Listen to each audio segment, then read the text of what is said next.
Y con desempeños dispares según los sectores, la industria volvió a crecer, la industria manufacturera, me refiero, volvió a crecer, decía, en marzo, acumula 2,6% en el primer trimestre. ¿Qué pasó? Las restricciones a las importaciones se superaron, se disimulan de alguna forma. Es un poco lo que me interesa charlar ahora con José Tamborenea, quien es presidente de CADIEL, la cámara que agrupa a las empresas, las industrias electrónicas, electromecánicas y luminotécnicas. Buen día, ¿cómo estás, José? Gracias por venir. Buen día, Nino. Muchas gracias. Sí, efectivamente, como comentabas, estamos creciendo, creo que fue el 1.1 en marzo, cerrando un buen trimestre. Ustedes en cámara. Sí. En general, digamos, nuestros sectores, como decías, las disparidades, tenemos crecimientos altos en el reporte, 9% en energía, la parte eléctrica, materiales se está moviendo, la parte de luminotécnica también. Hay otros sectores que nosotros manejamos de los informes, como maquinaria agrícola, que está obviamente muy rezagado, la sequía, el impacto de la sequía, muy rezagado, otros que están, digamos, con unos números, pero te diría que de los sectores que manejamos nosotros tenemos 2 abajo, y el resto todos arriba. ¿Cuántos son en total? Y por el lado de los informes que recibimos de ADINRA, estamos hablando de unos 14 sectores que relevamos, más o menos entre 12 y 14, de acuerdo a cómo refieren las encuestas. 12 positivos entonces. Claro, claro. ¿Y tiene algo que ver esto? ¿Qué pasó con las restricciones? Porque se habla poco y nada ya últimamente del famoso cepo a las importaciones. Sí, bueno, en el caso de maquinaria agrícola está afectado por, como te contaba, la sequía. Después el otro sector que tenía un número, estaba 1% abajo, es implemento de herramientas y máquinas médicas. Ajá. El resto está todo arriba con distintas... 1.1 nos daba el promedio del mes, bueno, 2.6 como decías acumulado, con algunos con números muy buenos. Sí, te diría, vos lo comentabas por ahí, disimulado en cierta forma. Los problemas están más para producto terminado. Hay una pista de aterrizaje más ordenada para parte de insumos, piezas, etcétera, que al menos no hemos tenido que para producciones, no nos hemos encontrado con esos grandes problemas. Por eso los números dan crecimiento. Claro. ¿Son escenarios ideales? No, por supuesto. Y porque el industrial, cuando tiene fondos, está acostumbrado a comprar partes, insumos, a tomar stock, porque le gusta estar tranquilo, le gusta tener su fábrica llena de insumos, porque es la forma en la que normalmente desempeña su actividad.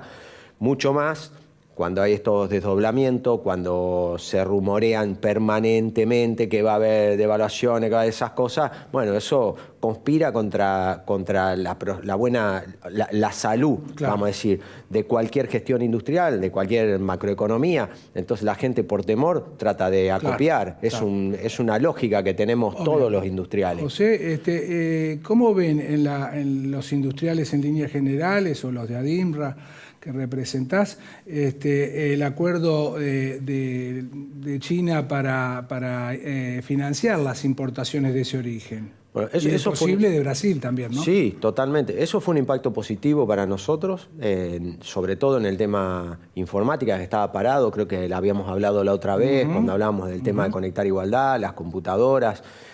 Tal vez no se va a dar el 1.000.000 de máquinas, pero yo creo que a lo mejor 500.000 de máquinas se va a lograr el objetivo. Y bueno, empezó ese proceso, que son puestos de trabajo, que habían hecho los industriales inversiones duras para poder volver a fabricar, acuerdos internacionales. Entonces, bueno, eso con el swap chino ayuda y se puso en movimiento. Se han aprobado un poco más de $1.000 millones en yuanes. Hay una proyección de que eso hasta agosto va a seguir saliendo en una cantidad, se habla de $800 millones de promedio por mes como forma de administrarla. Y algo parecido se está negociando con Brasil. Creo que ayuda, porque hoy ese temor que tiene uno adentro lo traduce afuera. Y tener presente que todo el tema de las IRAs tienen un proceso de aprobación para pymes muy chiquitos, hasta $50.000 que se pueden prepagar para no parar producciones, porque la pyme generalmente no tiene financiamiento del exterior. Para aquellos que estamos en los tramos medianos, etcétera, hay 90 días para poder financiar eso, que es difícil de conseguir, que una pyme consiga 90 días y las empresas más grandes están financiando 180 días. Entonces, el tema es que Brasil, cuando ven las cosas de Brasil, Brasil exige moneda con pago anticipado o pago contra entrega, y entonces está perdiendo exportaciones argentinas de mano de China. Claro, porque tengo entendido, José, de que un poco la negociación, en buenos términos, desde luego, la negociación del equipo económico con el Plan Alto, con Brasilia, fue, mire que ustedes van a perder ventas a la Argentina a manos de China, de esta forma, y eso llevó a los brasileños a decir, bueno, vamos a hacer algo al respecto. ¿A vos te consta que fue así? Sí, sí, y no solamente digo, o sea, es un vamos a ocurrir, sino que está ocurriendo. O sea, se perdieron estadísticas en las que Brasil perdió en los últimos años cerca de 4.000 millones de dólares de exportaciones a Argentina, y parte de esto es por no tener financiación. Claro. Que sí te está dando hoy Oriente. Claro. Entonces, frente a esa discusión, obviamente que Brasil quiere un partido, no quiere perder su exportación, y para nosotros es el principal socio estratégico. Claro, claro. Entonces, y eso fortalece el Mercosur. Con lo cual me parece que ese diálogo es productivo para las partes en este momento. Sí. Y empieza a verse la luz al final del túnel en este tema. Donde no aparece la luz al final del túnel es en el tema de la inflación, que sigue siendo muy alta, castiga. Vos hablaste de los riesgos de la devaluación, del ruido político que genera todo esto, por supuesto. ¿De alguna forma los está afectando esto? Sí, nos afecta sobre todo a muchas de las empresas que representamos en Cadiel, que tienen, o sea, que comercializan mucho con el Estado, se rigen mucho por el tema del régimen de compras públicas. Las licitaciones. En su momento, claro, las licitaciones, fuera de algunas muy puntuales, con energía, grandes, con transformadores, con seccionadores, con plantas de montaje, etcétera, ocurren en pesos. Y en este país, cuando vos proyectás sobre lo anterior, o sea, sobre la historia. Entonces decís, che, venimos al 5%, al 4% de evaluación o de inflación mensual. Lo armaste el proyecto para ejecutarlo de acá a 180 días, y cuando llegan esos 180 días y vas a publicar, la inflación es del 7,5%, claro, del 8%, del 7%. Entonces ya te desfasaste en toda tu proyección, por más que la hiciste, te comiste 2 o 3 puntos mensuales en ese gap de tiempo, llámese 6, 3 meses o etcétera. Y después además se hizo todo más lento, porque como cuesta un poco conseguir producto, porque los stocks están un poco reducidos, porque hay que administrar los tiempos, porque el lead time de abastecimiento se hizo más lento y se hizo más largo en el tiempo. Entonces todo eso termina desfasando otro mes. Y no es un mes de 4, es un mes de 7,5. Claro. Entonces cuando vos te perdiste 3 meses o 4 meses, 2, 3 puntos de diferencia, más un mes que te comiste en publicar por toda la problemática, por el ruido, por lo que sea, cuando sumás son 15%, y eso es la utilidad entera de una operación, digamos, en lo nuestro. Entonces, ¿trabajás a pérdida o trabajás para no ganar? Claro. ¿Y cuál es el impacto que calculan en la rentabilidad del negocio con los municipios, con los gobiernos locales, en definitiva? No, es uno de los grandes problemas que tenemos hoy. Yo escucho siempre, y de hecho nosotros somos parte, y también compartimos la solución con el tema de que hoy hay mucho empleo, o sea, hay un desempleo bajo porque se han creado muchos puestos de trabajo. Nosotros venimos creando puestos de trabajo, más de 30.000, y resulta que el salario no alcanza. Y eso le pasa a la pyme. Las rentabilidades no dan. Son rentabilidades, o sea, los números son muy finitos, se margina poco, porque cuando vas a cobrar no podés reponer, porque tampoco hay tanto instrumento para cubrirte de los insumos que entregaste en la fabricación, porque obviamente no se pueden comprar billete duro, porque bueno, si bien hay instrumentos financieros ahora que se generan estos bonos duales, eso no existían hace un tiempito atrás, y siempre vos la corres de atrás. Entonces, son todos problemas a administrar. Obviamente una macroeconomía ordenada es un escenario ideal para nosotros. Uno puede planificar, cuando se dan todas estas distorsiones, entran todo en modo de supervivencia.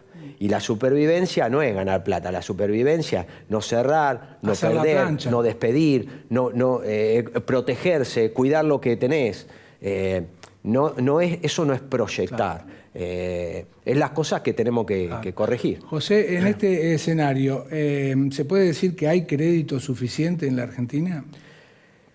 No sé si suficiente, pero crédito hay. De hecho, bueno, nosotros mismos tomamos la semana pasada crédito para capital de trabajo, para estas cosas que te digo, porque si no te descalzás, porque se acelera la inflación y la gente necesita los papeles, ya sea un e-check o un cheque, etcétera, para moverse, para seguir agilizando esa cadena productiva de valor.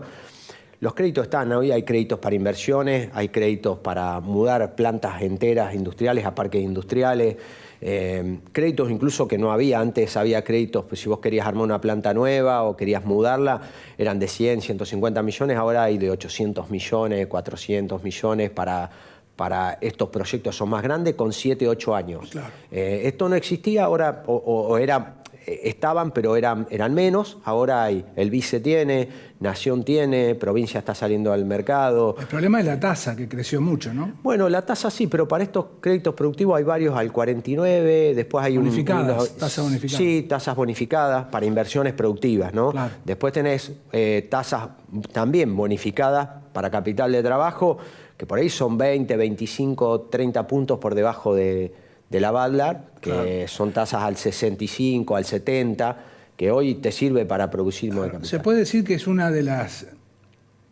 líneas de tasa bonificada, me refiero, es una de las grandes diferencias con los gobiernos, con gobiernos anteriores que tuvieron que subir la tasa para corregir desvíos macro, pero no hubo líneas en este sentido, a tasas bonificadas, créditos blandos, ¿una palabra? Sí, correcto. Digamos, esa es la idea, digamos. Cuando tiene un país que se distorsiona mucho en impuestos, como nos pasa a nosotros, siempre hablamos de lo que es la economía formal, el impacto de los impuestos, cómo alcanzan a todos nuestros productos. De algún lado tiene que haber un paliativo, porque si encima el esquema financiero está apuntado a la famosa bicicleta, a rentabilidades, a rulos, como estamos permanentemente leyendo en el diario, bueno, es el peor de los escenarios. Obviamente tiene que haber créditos productivos que estén en cierta forma subsidiando la producción, que es lo que genera riqueza genuina, claro, porque todo lo demás es una extrapolación de una riqueza en un rulo financiero que no le deja nada a la sociedad. Exactamente, para tener en cuenta en estos tiempos electorales, claramente, ¿no? José, como siempre, muchísimas gracias, fuiste re claro. Un placer. Gracias. José Tamborenea, presidente de la Cámara de la Electromecánica, la Electrónica y la Luminotécnica. Después de la pausa, más mercados por expertos.